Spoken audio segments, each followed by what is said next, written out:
नमस्कार, प्रणाम। स्वागत है आप सभी का सक्सेसफुल एजुकेशन के इस चैनल पर।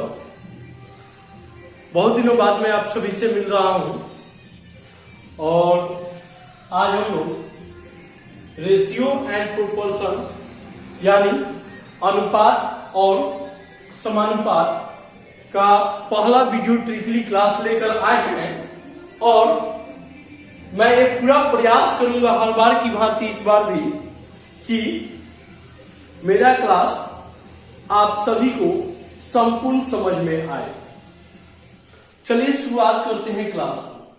जैसा कि मित्रों आप जानते हैं कि हमारे जो आज का टॉपिक है अनुपात और समानुपात है, तो सबसे पहले हमको ये जानना होगा कि ये अनुपात क्या है। क्या जानना होगा? ये अनुपात क्या है। सबसे पहले समझते हैं अनुपात। क्या समझते हैं? अनुपात, जिसको इंग्लिश में हम लोग रेशियो क्या बोलते हैं? Ratio, RATIO, ratio. समझिएगा, दो सजातीय राशियों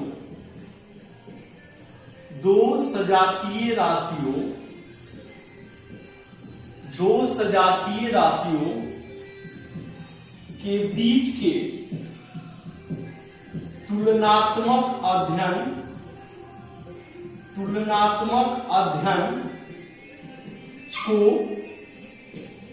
रेशियो कहते हैं।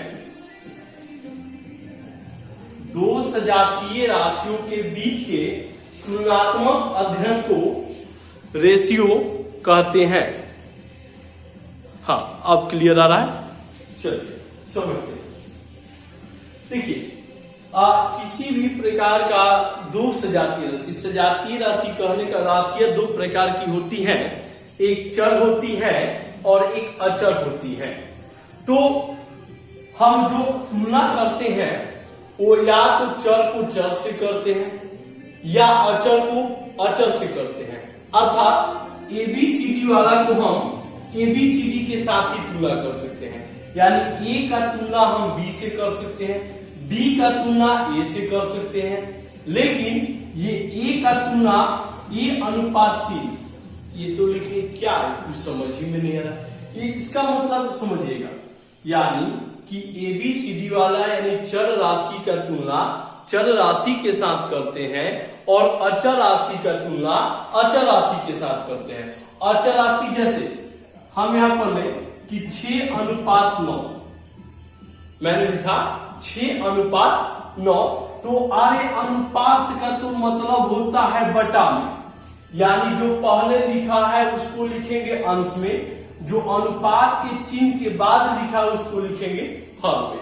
अब समझिए, 3 दूनी 6, 3 के 9, क्या है? 3 के 9, यानी 2:3। यानी जो 6 है, 6:9, इसका तुलना हम लोग 6 का तुलना हम लोगों ने 9 से किया। आप समझिएगा, जैसे 2:4, सपोज कीजिए मैंने दिया 2:4, इसका मतलब क्या हुआ कि 2/4 कैंसिल करेंगे, 2 एकम 2, 2 दूनी 4, यानी 1/2। इसका मतलब ये हुआ कि जो हमारा हर है वो अंश का 2 गुना है। तुलना किया हमने, जो हमारा अंश है, यहां देखिए अंश हमारा 2 है और हर है 4, कैंसिल करने पे हमको मिला 1/2, यानी जो अंश है जो हर है वो अंश का 2 गुना है। यानी अनुपात कहने का मतलब हुआ कि दो सजातीय राशियों के बीच के तुलनात्मक अध्ययन को अनुपात कहते हैं। यहां तक कोई दिक्कत नहीं। एक चीज ध्यान रखिएगा कि सजातीय राशि ही होना चाहिए, अर्थात जैसे चर का चर से, यानी ABCD वाला का ABCD से, गिनती पारा वाला का गिनती पारा के साथ ही अनुपात किया जा सकता है। ठीक है, यहां तक कोई दिक्कत नहीं। यानी अनुपात क्या है? तो दो सजातीय राशियों के बीच के तुलनात्मक अध्ययन को अनुपात कहते हैं। यहां तक तो कोई दिक्कत नहीं है। अब हम लोग थोड़ा सा आगे चलते हैं समानुपात में। समानुपात को जानते हैं, उसके बाद ट्रिकली क्लास स्टार्ट होगा हमारा बहुत जल्द। थोड़ा सा थ्योरी कंसेप्ट, वो कहते हैं ना कि पहले किसी भी काम को करने से पहले उसके बारे में संपूर्ण जानकारी ले लीजिए। तो हम लोग अनुपात और समानुपात से संबंधित प्रश्नों को हल करेंगे, तो हमें पहले अनुपात और समानुपात के विषय में जानकारी होना चाहिए। अब समझते हैं समानुपात, जो हमारा दूसरा टॉपिक था समानुपात।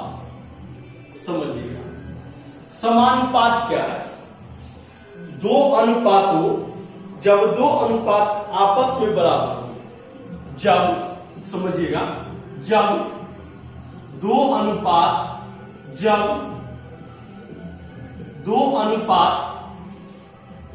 आपस में बराबर हो, जब दो अनुपात आपस में बराबर हो तो उसे समानुपात कहते हैं। कहते हैं। मान लीजिए कि हमारा पहला अनुपात है A अनुपात B और ये बराबर है आपका दूसरे अनुपात C अनुपात D के। ठीक से समझिएगा, थोड़ा सा मैं वीडियो क्वालिटी चेकआउट कर लेता हूं।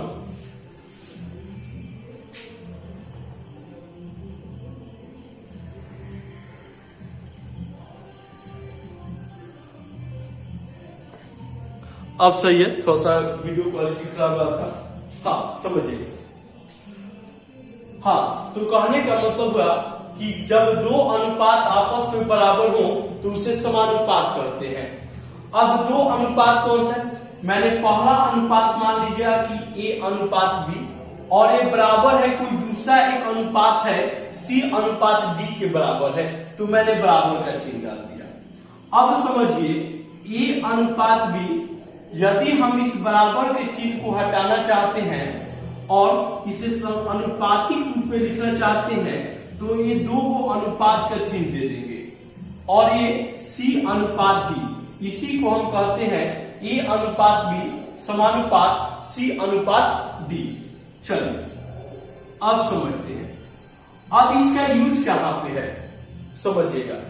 इसमें हम बाहर वाले को बाहर के साथ गुना करते हैं और अंदर वाले को अंदर के साथ गुना करते हैं।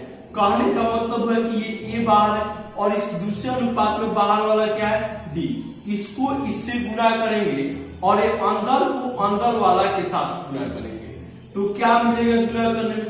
A को D से गुना करेंगे, A गुने D और ये बराबर का चिन्ह B गुने C, यानी A गुने D बराबर B गुने C।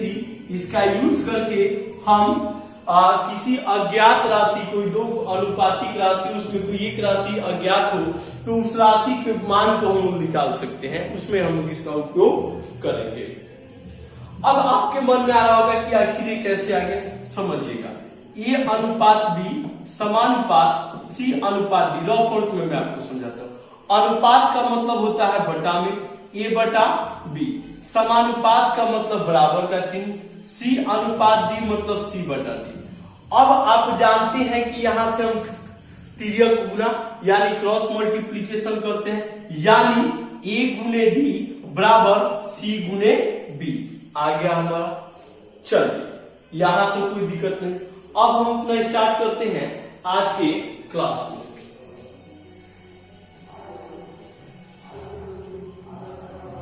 यदि आप चैनल पर नए हैं तो सब्सक्राइब अभी मत कीजिएगा, क्लास पूरा देखिएगा, अच्छा लगे तभी आप हमारे चैनल से जुड़ने का काम कीजिएगा। चलिए क्वेश्चन हम लेते हैं।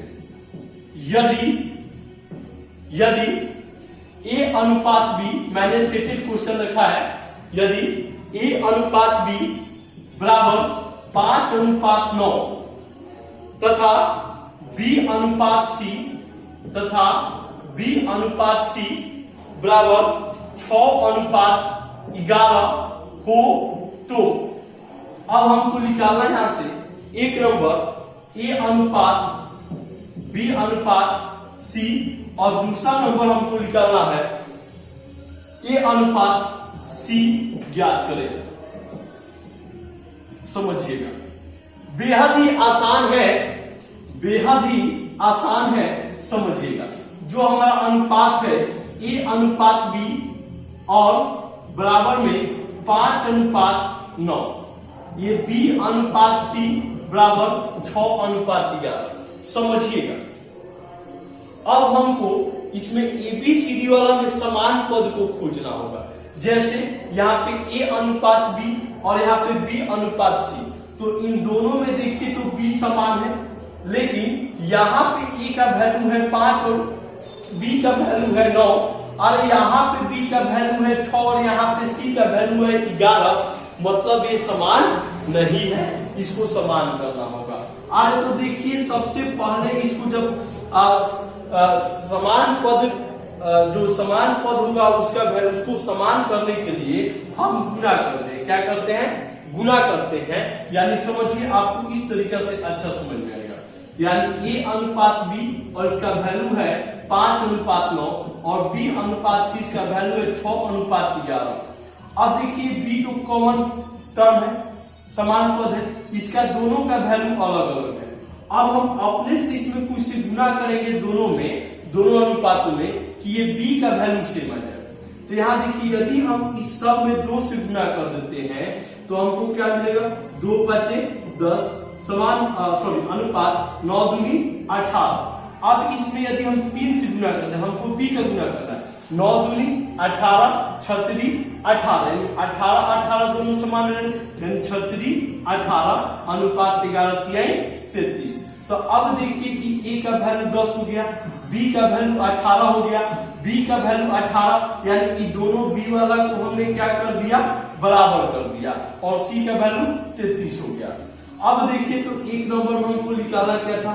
a अनुपात b अनुपात c का मान निकाला था। तो a का मान है 10 अनुपात b का मान है 18 और c का अनुपात है 33। आ रहे देखिए तो आंसर आया कि ना आया? सेकंड नंबर जो बोल रहा है निकालने के लिए a अनुपात c, अरे क्या कह रहा है? a अनुपात c, तो a का वैल्यू है 10 और c का वैल्यू है 33। लीजिए आंसर आ गया। थोड़ा सा पहला था इसलिए ज्यादा एक्सप्लेनेशन करना पड़ा। हाँ चलिए मिटाते हैं। चलिए दूसरे क्वेश्चन में हम चलते हैं।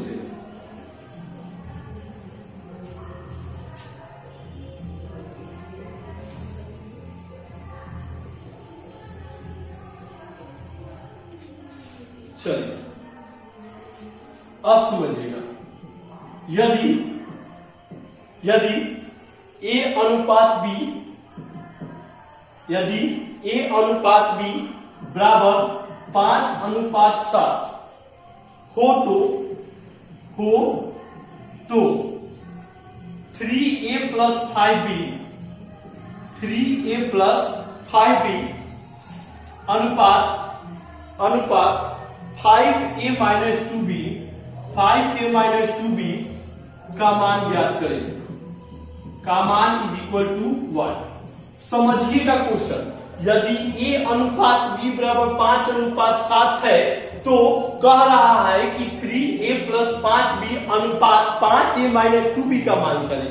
आगे तो चूंकि a अनुपात b बराबर 5:7, तो इसलिए अनुपात का मतलब होता है बटा में, यानी a बटा b बराबर 5/7। इसलिए a का वैल्यू है 5 और b का वैल्यू है 7।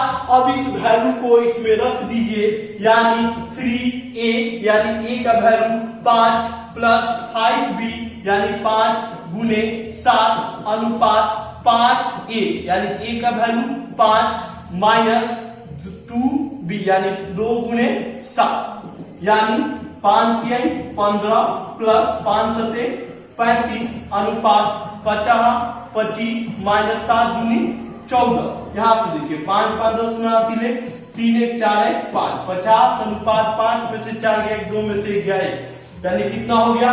50 अनुपात 11। देखिए निकल गया आंसर हमारा। स्क्रीनशॉट आप ले सकते हैं। चलिए आगे चलते हैं।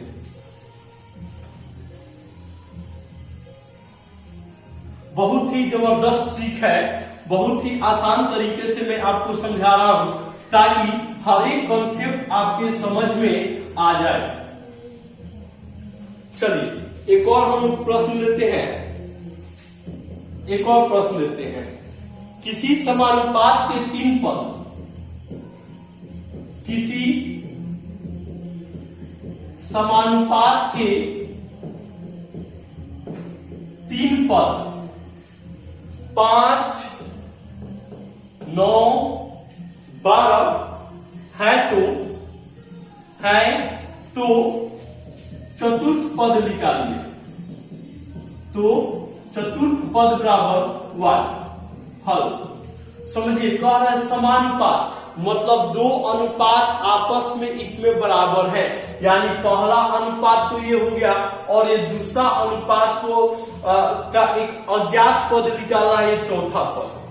ठीक है, तो इसके लिए हम क्या करेंगे कि 5:9 और समानुपात कह रहा है तो समानुपात 12 अज्ञात राशि है तो उसको मान लेते हैं x।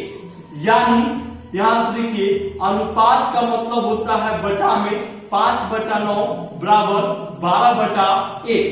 क्रॉस मल्टीप्लीकेशन करेंगे 5x बराबर 12 108, यानी x बराबर 108/5, 5 दूनी 10, 5 एकम 5, 3 5 छके 30, यानी x बराबर 21.6। यानी इसका चौथा पद कितना है? 21.6 है। चलिए एक लास्ट क्वेश्चन, उसके बाद इस आज के पहले पार्ट में इतना ही रहेगा और दूसरे पार्ट का इंतजार कीजिए। आज थोड़ी सी समस्या है क्योंकि नवरात्रि का आज अंतिम दिन है, 10वां दिन है और इसके वजह से शोरगुल बहुत ज्यादा है और शोरगुल की वजह से वीडियो रिकॉर्ड करने में बहुत सारी परेशानियां हो रही हैं।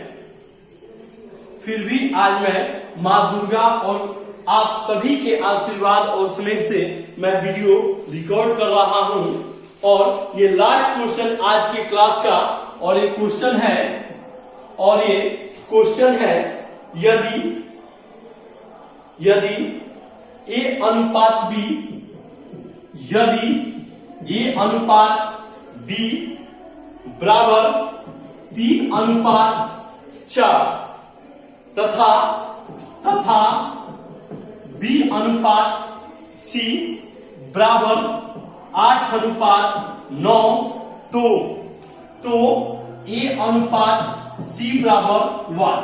हल देखिए क्वेश्चन क्या कह रहा है, कह रहा है कि A अनुपात B का मान 3:4 है और B अनुपात C का मान 8:9 है, तो A अनुपात C का मान निकालना है। यानी इसलिए A अनुपात B का तो मान दिया है 3:4।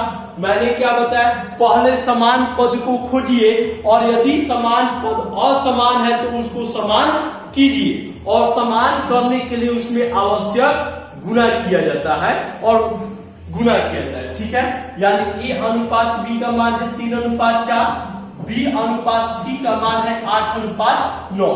यानी यहाँ देखिए कि ये जो समान पद इसमें भी B है और इसमें भी B है, लेकिन B का जो मान है यहाँ 4 है और यहाँ 8 है, यानी ये असमान है। इसको हमें समान करना होगा।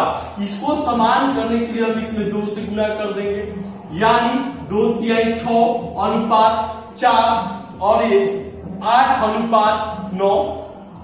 अब देखिए इसका B का मान 4 और यहाँ 8 होगा, 2 चौका 8, यहाँ B का मान 8 और यहाँ भी B का मान 8 है, पद समान हो गया। इसलिए A अनुपात C, तो A का मान है 6 और C का मान है 9, यानी काट देंगे तो 3 दूनी 6 और 3 9, यानी 2:3। आपका जो ऑप्शन में मान लीजिएगा।